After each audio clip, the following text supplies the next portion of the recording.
Good Shabbos. This week's portion is Shlach, and it features the story of the spies.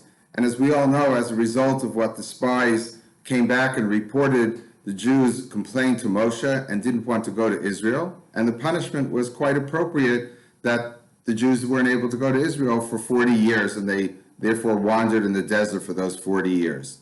So simply the sin was rebelling against God, refusing to do what he really wanted them to do, and the punishment is what you would call midah keneged midah, measure for measure. But interestingly, the Medrash and Maimonides, in going through some of the laws of Lashon Hara, of evil talk, pin the sin of Lashon Hara on the Meraglim, on the spies.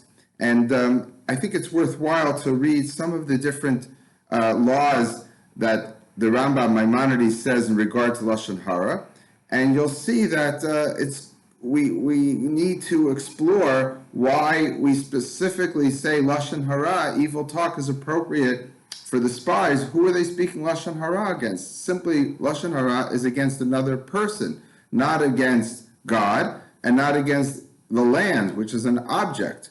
So let's read some of the laws. So first, Maimonides, this is in the laws of character traits, it's the last chapter, and it says that one of the prohibitions in this chapter is lo selech rachel ba'al mecha. You shouldn't be someone who gossips, and someone who gossips is just to tell people what other people said. It's just simply passing information on, not good or not bad, but it's the Maimonides says, and we know in the Talmud that it's considered a sin, but we won't focus on that. But then he says there's a greater sin than that, and that is Lashon Hara. And what is Lashon Hara? It's when you talk bad about somebody, even though it's true. But if you speak falsely about someone, that's not called Lashon Hara anymore. That has a different name. It's called Motzi Shemra, to promote a bad name about somebody, about your friend. And you would think that of these three, Motzi Shemra would be the worst. Saying something false about someone should be the worst sin in the world, because not only you're hurting the person, you're hurting the person inappropriately. But the Rambam Maimonides goes on to say that shalosh averos nifra min ha'odam olam hazeh. There are three sins that a person is punished for in this world, and ve'en lo cheluk olam haba. He has no portion in the world to come. What are they? The three cardinal sins: idol worship, sexual sins, and murder.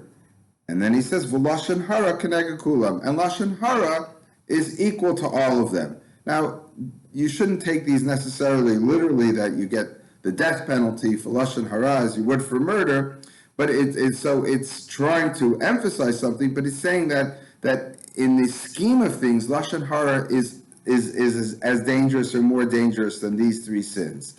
And then he goes on to say, also the sages say that whoever speaks Lashon Hara, ki'ilu kofar b'ikr, it's like he's denying the ikr, the main thing, which is undermining God himself.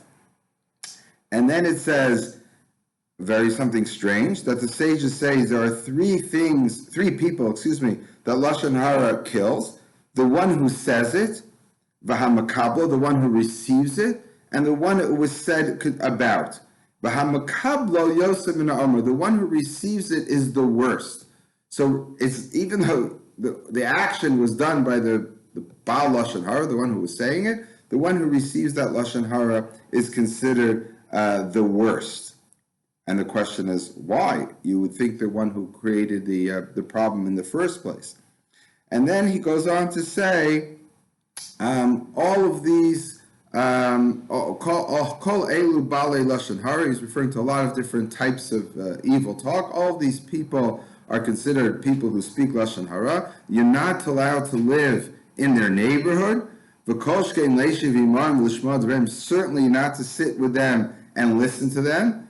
And then he says, Lo nechtam gzar din alav osena b'midbar, the decree that God made about the Jews in the desert was not sealed, did not happen but only because of Lashon Hara. He says the sin of the Meraglim, of the spies, was Lashon Hara, and that's how he delineates it. That's very strange.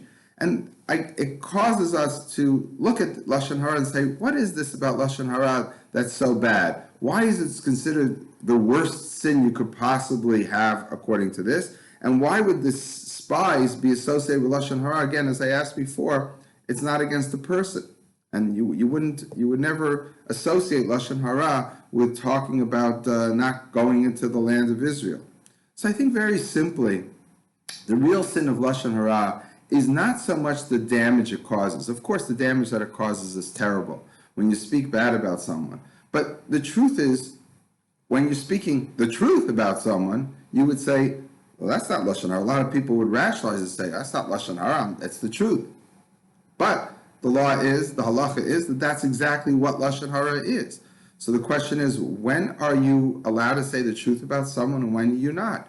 And without going into a great detail, we know that, of course, if you have someone who is defrauding people in town, or harming people, or even murdering people, of course, you would say it's a mitzvah to say Lashon Hara, it's a mitzvah to talk about them. We want to warn people. So, of course, that's the case. So when is it forbidden to say Lashon Hara? So I would suggest that really what's forbidden about Lashon Hara is when you tell the truth about someone that undermines their role, their future role. In other words, if you have a friend, you have a colleague, you have a business partner, you have a family member, or even your parents, and you find out something that they did wrong, that is just an exception to their normal behavior. Everybody has problems in their past.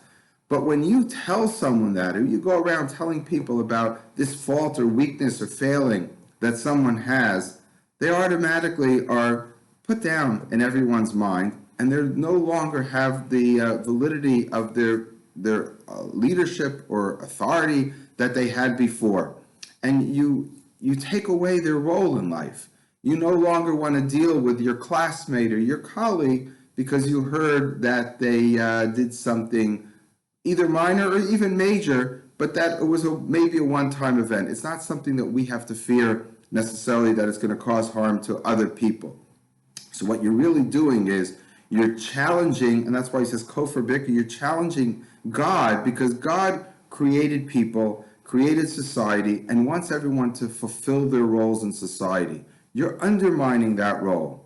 You're undermining what God asked of the Jewish people to go into the land of Israel. He created a future for the Jewish people to capture and to inhabit the land of Israel. And now the spies are undermining that. That's the worst thing. And therefore, again, whether it's punishable by death is another question, but it's really destroying anyone's future and how society works. And therefore, when it says who is the worst, it's the makablo, it's the one who accepts it, because the one who said it did a sin. The one who was said about, you caused them damage. Certainly not as bad as murdering him, but maybe you could say it's the equivalent of murdering him. But the one that it damages the most are the person or the people who accepted that Lashon Hara, because now when that person who was the object of the Lashon Hara comes to them, they don't deal with them in the same way. They don't accept them as an equal. They won't listen to them when they say something because, well, you did this terrible sin.